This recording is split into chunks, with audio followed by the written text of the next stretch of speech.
Hello everyone, यह है Battle Through the Heavens season 7 part 457। और अगर आपने प्रीवियस एपिसोड को मिस करते हो तो लिंक डिस्क्रिप्शन में मिल जाएगा। सो पिछले एपिसोड में हमने देखा कि जब गुयुआन और सावन बातें कर रहे थे तभी उस जगह पर यूनिट भी आ गई, जिस वजह से गुयुआन उस जगह से चले गए। जिसके बाद यूनिट ने सावन को बताया कि अब सावन भी हेवनली टूम के अंदर जा सकता है, जिस बात से तो सावन काफी खुश हो गया था। फिर अगले सीन में सावन और यूनिट हॉर्स पे बैठकर हेवनली टूम के एंट्रेंस के पास आ गए, जहाँ पे पहले से काफी सारे लोग मौजूद थे और उन सभी की नजर भी सावन और यूनिट पे आ गई। फिर हेवनली टूम के बारे में यूनिट सावन को बताने लगी और इसी बीच एलेटोंगसो ने आकर हेवनली टूम को ओपन कर दिया। और फिर कुछ समय डिस्कशन करने के बाद एलेटोंगसो ने सभी को अंदर जाने को कहा, जिस बात को सुनते ही सभी लोग हेवनली टूम के अंदर एंटर कर गए। जबकि हेवनली टूम के अंदर सावन और यूनिट को हमने देखा था जो एक साथ ही टेलीपोर्ट हुए थे। जबकि हेवनली टूम की एनर्जी को देखकर तो सावन सरप्राइज हो चुका था, क्योंकि उस जगह की एनर्जी काफी प्योर थी। तो वो आगे इस पार्ट की शुरुआत भी उसी जगह से होती है जहाँ यूनिट ने सावन को बता दिया था कि हमें सेकंड लेवल पे जाने के लिए 4 महीने लगेंगे और इन 4 महीने के अंदर सावन डाउजोंग के पीक लेवल पे आ जाएगा। जो बात सुनकर सावन सरप्राइज हो गया,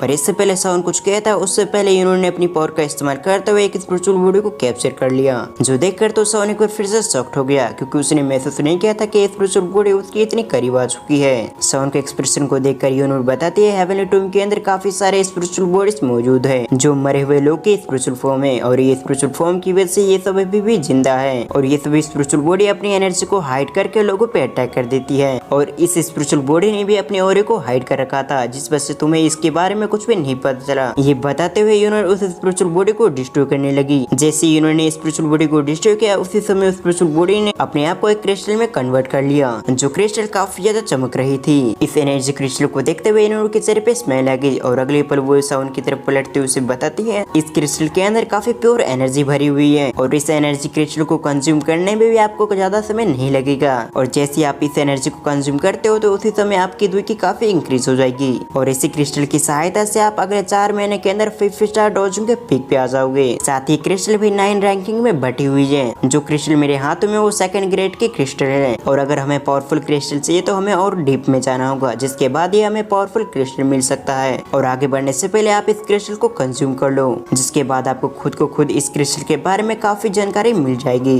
ये कहते हुए उन्होंने उस क्रिस्टल को सावन की तरफ कर दिया। जबकि दूसरी तरफ हम सावन को देखते हैं जिसने बिना देर के उस क्रिस्टल को अपने हाथों में ले लिया, जो काफी ज्यादा चमक रही थी। ये देखने के बाद सावन उसी जगह पे बैठकर उस एनर्जी को कंज्यूम करने लगा। जैसे जैसे उस क्रिस्टल की पावर सावन की बॉडी के अंदर जा रही थी, उसी तरह से सावन को महसूस हो रहा था कि एक टेरिफाइंग एनर्जी उसकी बॉडी में आ रही है, जिसे महसूस करने के बाद तो सावन भी काफी खुश हो गया था। साथ ही सावन ने इस चीज को भी महसूस किया कि इस एनर्जी को कंज्यूम करना काफी ज्यादा आसान है। फिर कुछ समय बाद हम देखते हैं जहाँ पर सावन ने उस क्रिस्टल को पूरी तरह से कंज्यूम कर लिया था, जिस वजह से सावन ने अपनी आंखें ओपन कर ली। सावन अपने मन में कहता है सचमुच ये एनर्जी तो काफी अच्छी थी, और इस क्रिस्टल की एनर्जी को कंज्यूम करना भी काफी आसान है, और अगर मुझे काफी सारे क्रिस्टल मिल जाते हैं तो फिर मैं अगले 4 महीने के अंदर 5 स्टार डॉजिंग के पीक पे नहीं बल्कि 6 स्टार डॉजिंग पे पहुंच जाऊंगा। लेकिन इन क्रिस्टल को ढूंढने और इसे जमा करने में काफी समय लगेगा, और ऐसा करना बिल्कुल भी आसान नहीं रहेगा। ये सब सोचते हुए सावन अपनी थॉट से बाहर आ गया। दूसरी तरफ यूनिट सावन के एक्सप्रेशन को देखते हुए उस जगह से डिसअपीयर होते हुए कहती अब हमें आगे के डायरेक्शन में बढ़ना चाहिए। साथ ही साथ क्यों ना हम एक कंपटीशन करके देखें कि इन 4 महीने के अंदर सबसे ज्यादा क्रिस्टल कौन जमा करता है। यूनिट के शब्द को सुनने के बाद तो सावन के सिर पे भी स्माइल आ गई, और अगले पर वो भी डिसअपीयर होते हुए यूनिट के पीछे चला गया। फिर कुछ दिनों के बाद का सीन देखते हैं जहाँ 2 फिगर को कई सारे स्पिरिचुअल बॉडी ने घेर लिया था,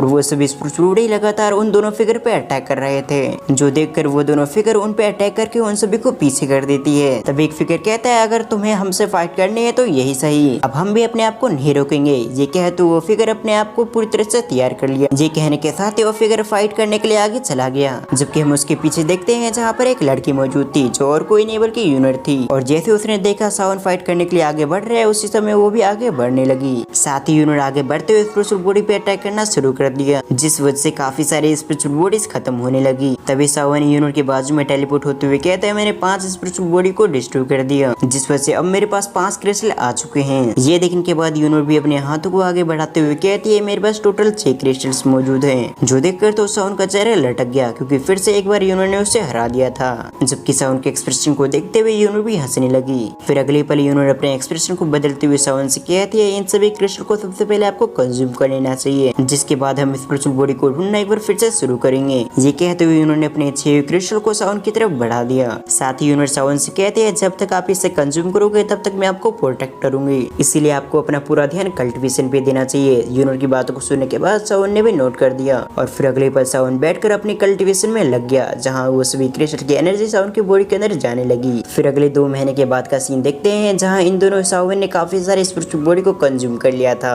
जिस वजह से सावन की दुई की थोड़ी बहुत इंक्रीज हो चुकी थी। पर सावन और यूनर के लिए एक परेशानी की बात थी कि उन्हें 3rd ग्रेड के ऊपर का क्रिस्टल नहीं मिल रहा था, क्योंकि अगर उन्हें 3rd ग्रेड के ऊपर का क्रिस्टल मिलता तो उन्हें ज्यादा फायदा होता और इससे सावन की कल्टीवेशन भी और भी इंक्रीज हो सकती थी। और अभी हम प्रेजेंट में सावन को देखते हैं, जो कुछ एनर्जी के क्रिस्टल को कंज्यूम कर रहा था।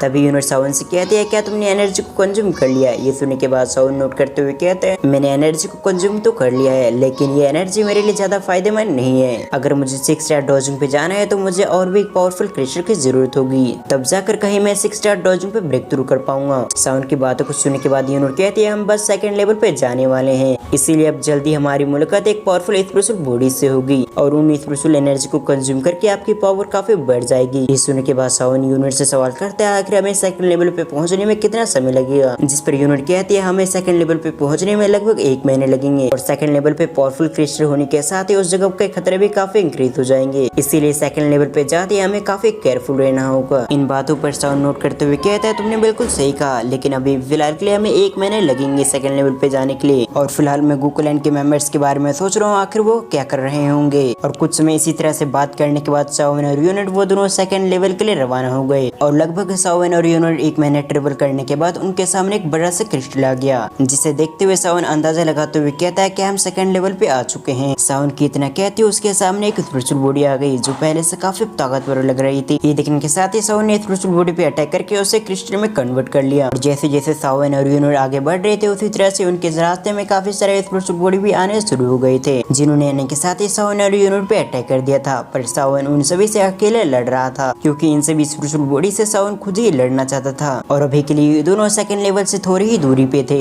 तभी यूनिट सावन से कहती है, अभी आप 5 स्टार डॉजिंग के पिक पे आ चुके हो और जैसे कि मैंने आपको ऑलरेडी बता चुकी हूँ कि 2nd लेवल पे काफी खतरा है, इसीलिए आपको सबसे पहले 6 स्टार डॉजिंग पे ब्रेक थ्रू कर लेना चाहिए, जिसके बाद ही हम दोनों 2nd लेवल के अंदर एंटर करेंगे। और अभी आपकी दुकी भी सही से स्टेबल नहीं है, जिस वजह से अब आपको स्पिरिचुअल बॉडी से लड़ने में काफी प्रॉब्लम आएगी। और तो और 2nd लेवल काफी ज्यादा खतरनाक है, जहाँ पर लेवल ब्रेक थ्रू करना काफी मुश्किल होगा, क्योंकि अगर आप 2nd लेवल पे ब्रेक थ्रू करते हो तो और उस समय कोई अटैक कर देता है तो उस समय काफी प्रॉब्लम आ जाएगी, जिस वजह से मुझे भी आपको प्रोटेक्ट करने में काफी प्रॉब्लम आएगी। इसीलिए हम दोनों के लिए यही फायदेमंद रहेगा कि आप इसी जगह पर अपने लेवल को ब्रेक थ्रू कर लें। इधर यूनिट की बातों को सुनने के बाद सावन ने भी नोट कर दिया, क्योंकि सावन जानता था ऑलरेडी वो काफी खतरनाक जगह पे है, लेकिन अगर वो 2nd लेवल पे जाते हैं तो वो जगह और भी खतरनाक होगी और खतरनाक जगह पे अपने लेवल को पार करना हम अपनी मौत को गले लगाने के बराबर होगा। जिन बातों को समझते हुए सावन लेवल पार करने के लिए मान गया। फिर सावन यूनिट की तरफ पलटते हुए कहता है, मैं लेवल पार करने के लिए जा रहा हूँ, तब तक तुम मुझे प्रोटेक्ट करो। ये कहने के साथ ही सावन एक चट्टान पे बैठ गया और अपने सामने कुछ एनर्जी के क्रिस्टल को लेके आ गया और फिर अगले ही पल सावन उन क्रिस्टल के अंदर की एनर्जी को कंज्यूम करने लगा, जिस वजह से सावन के अंदर की एनर्जी काफी तेज से इंक्रीज होने लगी, जो देखकर ये लग रहा था कि सावन 6 स्टार डॉजिंग पे ब्रेक थ्रू कर लेगा, लेकिन ऐसा होने में काफी समय लगता। सावन को कल्टीवेशन में बैठा देखकर यूनिट के एक्सप्रेशन में सीरियस हो गए और अगले पल वो भी एक चट्टान पे आ गए। साथ ही यूनिट ने अपनी स्पिरिचुअल एनर्जी कुछ और तरफ फैला दिया था,